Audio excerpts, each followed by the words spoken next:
I really enjoy getting up early and going out and listening for turkeys. Before season, deer season, I love hearing that gobble.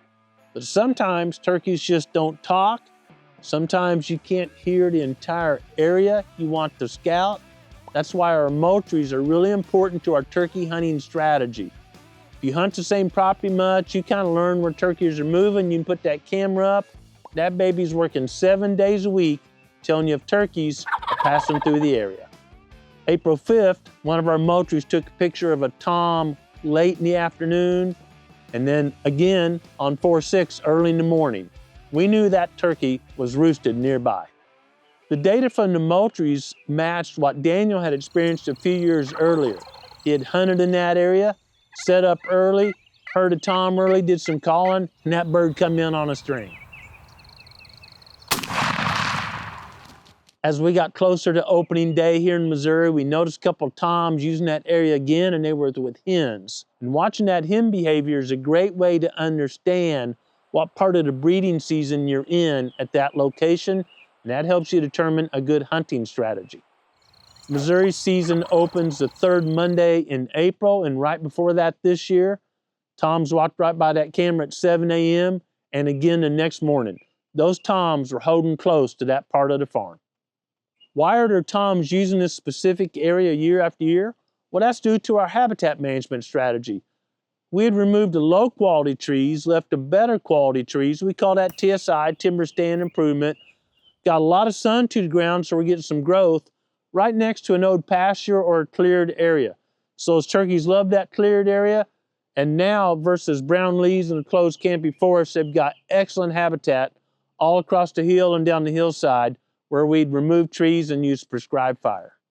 Given the history of the area and knowing turkeys love that habitat type we've created, we decided to start there opening morning. We set up on the edge of that opening with the timber to our back, listening and ready for a show. Every day is different, and that morning we didn't hear any turkeys on the limb. I was kind of surprised, but when they hit the ground, they started being very vocal. And they were behind us in the burned area just over a hill, so we picked up, shifted around so we could get facing them and do some calling. I did a soft call, not knowing exactly where the turkeys were, and it wasn't just a bit till Daniel spotted that red head coming through the timber.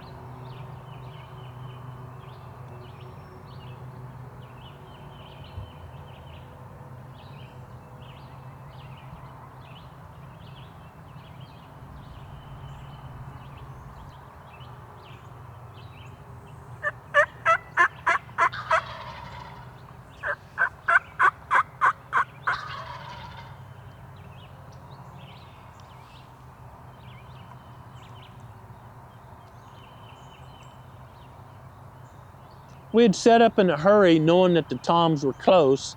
There was a bit of brush in front of us and an opening right here. I thought they would come in, but as turkeys often do, they stayed right at 40 yards behind that brush. I could see the top of that fan going back and forth. And that was an old trail where we'd hauled out a bunch of cedar, and they were walking that trail back and forth in range, but not a clean shot.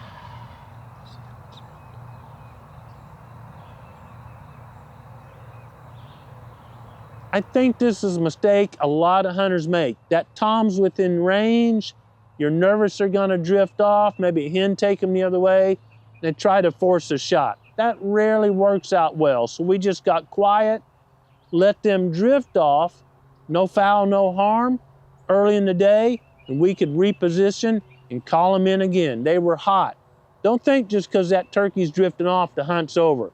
You can reposition and work it again. That's much better than risking a shot if you don't have that open area in front of you. We moved to the south end of this opening because we could get under the shade of some cedar trees. There's one good reason to leave a cedar tree on your property. Makes a good turkey hunting blind. Put our decoys out in front of us. Put 1 Jake and 2 hens. Started doing a little calling and heard the toms off to our right.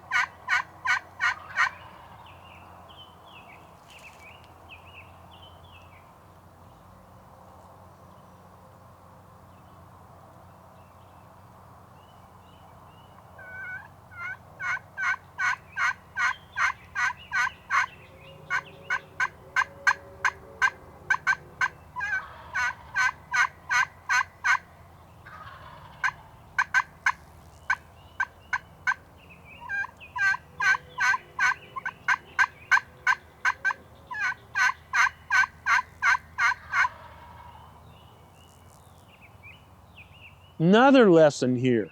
Those turkeys were responding to every call we threw at them. I mean, they were red rocket hot, but not coming. So we got quiet, assuming they probably had a hen with them. And when we got quiet, that hen drifted up to us and walked out just like the plan. You're not gonna call toms away from a hen usually. It's better let that hen come to you and drag the toms with her.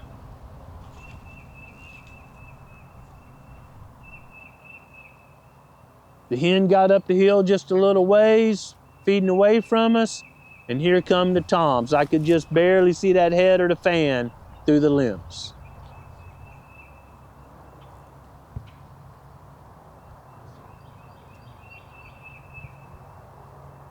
Growing Deer is brought to you by Bass Pro Shops and Cabela's. Also by Green Cover Food Plots, Winchester, PH Outdoors, Moultrie, Steel, Fleet Outdoor Apparel, Morel Targets, Fourth Arrow, Soil Pro Outdoors, Scorpion Venom Archery, Case IH Tractors, Burris Optics, and Redneck Hunting Blinds. We set up 2 hens and a jake, knowing there's a pair of toms in the area, thinking they would come in and be aggressive to that jake decoy. But all the habitat work and trapping we've done through the years, we've got a lot of jakes this year running around the proving grounds. You know, a group of 5 or 6 here and more jakes there.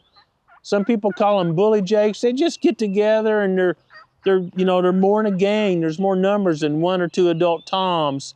When those toms stepped out, I knew instantly, looking at their face, they were thinking, oh no, there's one of those jakes again. And I was curious if they were gonna give us a shot within range.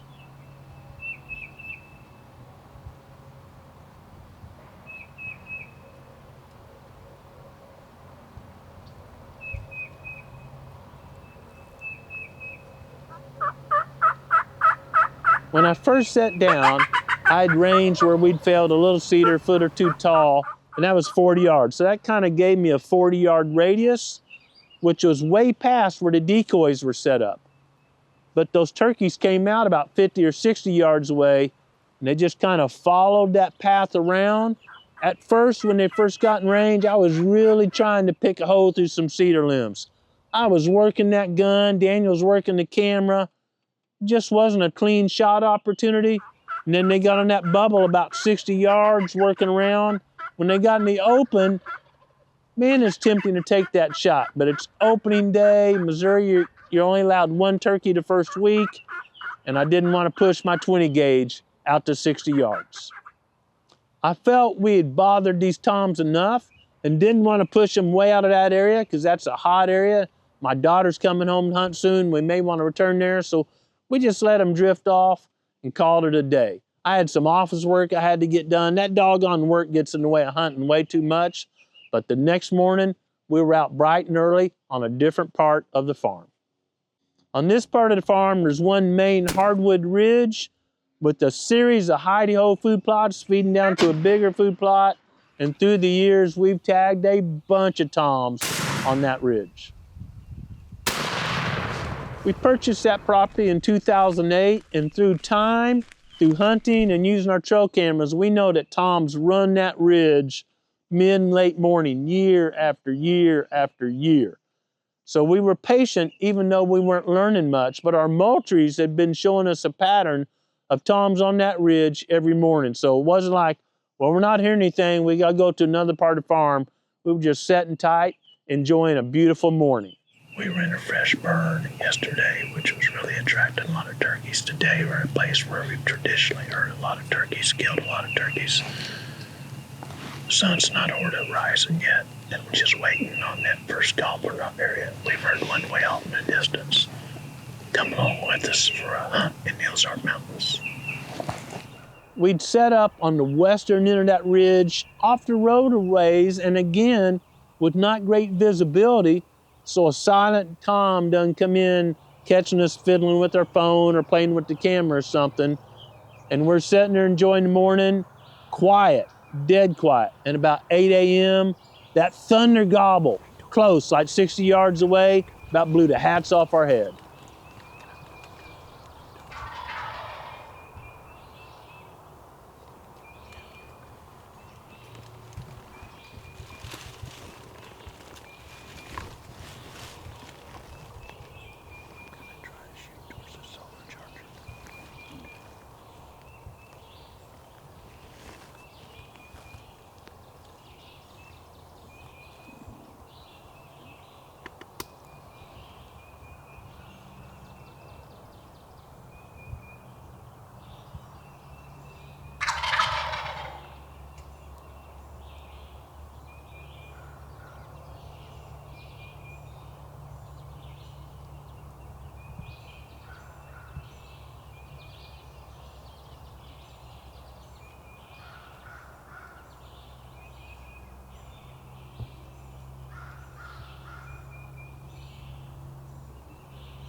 I didn't have much of view. Daniel's so much taller than I am. He could see him coming. I was living through him on the play-by-play.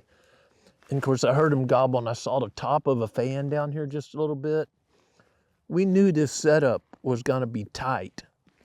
You're looking through Daniel's camera, but I literally just had a hole, and I could see a head coming through the hole. And I got lined up where I didn't think there was gonna be a deflection. Smashed that turkey. I mean, the Winchester put it on it. The other bird actually ended up having a longer beard, but I couldn't tell that because the road is down a foot or two below this little berm here, so I could just see the head, which is a great setup, right? You don't want them seeing everything you got. You're likely to get busted moving around for the shot. So it was a great turkey hunting setup. Fresh turkey. For me, turkeys are 4 good meals with leftover. You know, a side of a breast, a side of a breast, a thigh, a thigh. A lot of people don't utilize those thighs, which makes me sad. Took me years to figure out a good recipe to make them tender. I've been putting them in an Instapot with some veggies. Of course, I rub spices on there ahead of time. If you're interested in that recipe, leave a comment and I'll be happy to share it with you. My family was leery and now they love it. There's no chance we're gonna waste that drumstick and thigh. The meat literally will fall off there. So this hunt was a product of knowing the property. For all you cut and runners, man, I love that. I grew up hunting public land, but if you're a private landowner, you don't want to overcall. The research is clear that calling too much decreases the amount of gobbling on a property. That research is published and clear. So this is actually 2 years in a row on this road. I didn't have to call. We scout, we know, we've done all the habitat work. There's a big nesting area over here. It was just burnt this spring, earlier this year, late winter. And then there's another area like that behind us. So we're in between. This road's on a ridge top, in between where these toms can go check out hens. I love calling. Yesterday morning, of course, we called and called, had great setup. Bird just didn't offer a shot. It was 40 yards, well within range at a Winchester, but just too much brush in the way. I don't like those wide open field setups because a lot can go wrong. And you're thinking about that footage yesterday, may have had a little bit too much cover, but on this one, it worked out just right to punch a tag on a Missouri Tom. Let's go look at him. Oh. One thing about these setups, when you're all kind of hunkered down, you get a little stiff getting up, man. Maybe 20 yards, 17, 20, somewhere in there. Beautiful turkey. I mean, that head got smashed. Woo! A little bit of a hook on there. Check those out, man. Let me lay my gun down here. The other bird was definitely bigger, but this bird, for the Ozarks, not bad. Tips are wore off. Not a lot of evidence of breeding. Hasn't worn the sternum feathers off yet.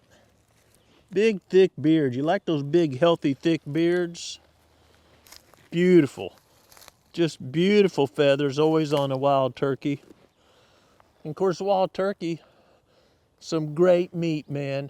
Again, want to utilize all that turkey and enjoy that meat with my family. Probably about 20-pound bird, I'm guessing. We'll get on a scale back at the shop. And always cause to celebrate. Beautiful morning, but surprisingly, very little gobbling. We heard this bird gobble, probably 300 yards. Gobbled a few times coming up the mountain toward us, but it wasn't that morning where every turkey on a limb was gobbling. Just didn't hear much at daylight. Text some buddies, they all said same thing here in the Ozarks. Light morning on gobbling, but a tag punch for me. This hunt applies to private and public land. If you hunt the same place over and over, you're gonna learn how turkeys use the terrain and kind of what time of day they use parts of the terrain. That's what Daniel and I knew going into this hunt. We were super patient knowing what was likely to happen, and that's exactly what did happen. Now, I love a great run and gun, calling, cutting all the time, getting around. But research shows clearly that you can call a lot and actually decrease the amount of gobbling on a property. If you're a private landowner like I am, That's just the opposite of what you want to do. I was out this morning, even though I won't have a tag till next Monday, looking around, listening, finding out what toms are doing, even though I didn't have a gun with me. But if I'm not calling. And that hunt, I did not make a single call. I got to hear that thumber gobble and tag a big old Missouri tom. Got the meat in the freezer already, and no worse for the wear on the property, right? In fact, it won't be long till we bring you another hunt on that same ridge that might not have happened if we'd been up there cutting, going through every call in our pack. Stay tuned as we bring you another hunt from the northern ridge here at the Proving Grounds. Man, I love those mornings. I'm gonna throw a picture in here. I was out this morning of a beautiful sunrise. I love spending time in creation. But more important than spending time in creation is spending time with the Creator. That's part of being out in creation, but you need to be intentional about specifically spending time with the Creator, seeking His will for our lives, and applying it daily. Thanks for watching Growing Deer.